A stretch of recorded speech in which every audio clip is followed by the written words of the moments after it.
मराठा समाजाच्या आरक्षणासाठी मराठा समाज आता आक्रमक झाल्याचं पाहायला मिळतंय।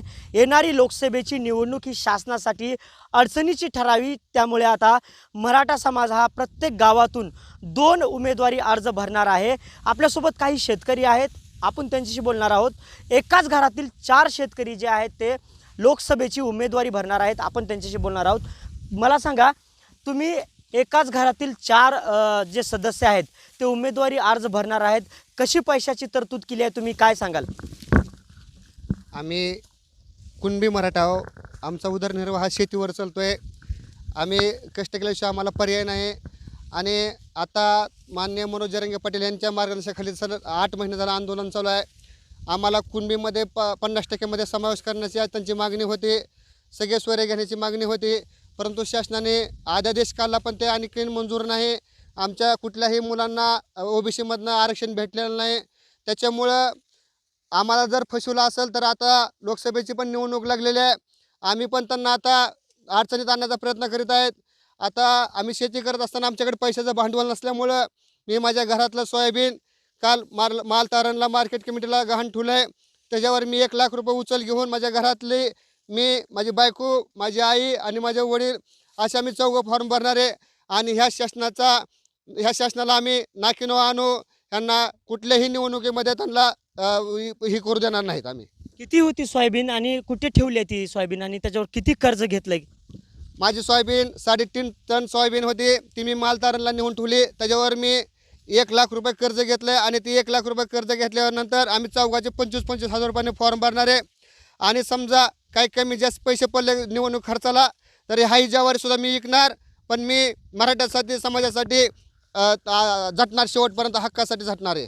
काय सांगाल? पती म्हणतायत की जे सोयाबीन ठेवली होती, सोयाबीन तुम्ही आता तारण ठेवलेली आहे, त्याच्यावरती कर्ज घेतलंय, काय सांगाल? तुम्ही पतीला सपोर्ट करताय की काय, यांनी चुकीचं केलंय, काय वाटतं तुम्हाला? आपला मराठ्यांना आरक्षण मिळालं पाहिजे। आपला मराठ्यांनाच नोकऱ्या नाही, त्या शिकून बसलेले आहेत सगळं, मुला मुली शिक्षण घेऊन घरी बसलेले आहेत। तरी माझा सपोर्ट आहे की सोयाबीनच काय, ज्वारी जरी विकली तरी काही हरकत नाही। आता लहान मुलं आहेत तुमची, कसा उदरनिर्वाह होणार जर तुम्ही सोयाबीन वगैरे तारण ठेवत असाल तर? काय यांचं म्हणजे यांना शिक्षणासाठी पैसे लागणार आहेत, काय बघताय, कसं बघताय? रोज लोकांच्यात कामाला जायचं आणि मुलांचे शिक्षण करायची, पण मराठ्यांना आरक्षण मिळालंच पाहिजे। आम्हाला फडणवीस साहेब आणि शिंदे साहेबांनी खूप मोठी फसवणूक केलेली आहे। त्यांना जाब विचारण्यासाठी आम्ही फॉर्म भरणार आहोत आणि निवडणूक लढवणार आहोत। आजी आहेत आपल्यासोबत। आजी, काय सांगाल? तुमच्या मुलानं सोयाबीन जे आहे ते तारण ठेवून 1 लाख रुपये जे कर्ज उचललं आहे आणि ते फॉर्म भरतात, कसं वाटतं तुम्हाला? सोयाबीनच ना, मंगळसूत्र माझं द्यायला तयार आहे, मी गळ्यातलं मंगळसूत्र सुद्धा द्यायला तयार आहे। पण हीच झालं पाहिजे, मराठी आरक्षण मिळालंच पाहिजे।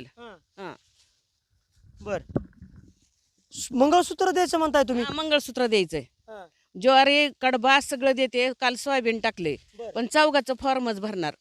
काय होणार आहे फॉर्म भरून? मराठ्याला आरक्षण भेटेल की? जरंगे पाटलाला काय भेटलंय? त्यांना काय इतक्या वेळेस फसवणूक केल्या, किती लेकरं सोडून, बायको सोडून, सगळं सोडून गेलेत ती। मग आपण गेलं म्हणून काय फरक पडलाय? आपलं लेकरू गेलं म्हणून वाराणसी पर्यंत जाऊ आम्ही, वाराणसी पर्यंत। काय वाराणसीला जाऊन काय करायचं? तिथं पण फॉर्म भरणार। कुणाच्या विरोधात? मोदीच्या। का मोदींच्या विरोधात फॉर्म भरणार? मोदींनी फसवणूक केली, बस की आता शेतकऱ्याच्या मालाला भाव नाही, सोयाबीनला भाव नाही, कडब्याला भाव नाही, ज्वारीला नाही, कांद्याला नाही, शेतकऱ्यांनी कशाला कष्ट करायचं? पण तुमचे कशाला भाव नाही? पण हे लहान लहान लेकर आहेत, सोयाबीन तुम्ही भांडी करू कुणाच्या लेकर जगू? काय म्हणले? धुणं भांडी करू आणि लेकर जगू। ह्या होत्या आजी आपल्यासोबत। त्यांनी म्हटलं की मी वेळ प्रसंगी माझ्या गळ्यातलं जे आहे ते मंगळसूत्र सुद्धा विकीन आणि आमच्या घरातले जे आहेत ते 4 फॉर्म भरून सरकारला कुठेतरी अडचणीत आणण्याचा प्रयत्न ह्या आजींनी सुद्धा व्यक्त केलेला आहे। अझरुद्दीन शेख, टाइम्स नाव मराठी, धाराशिव।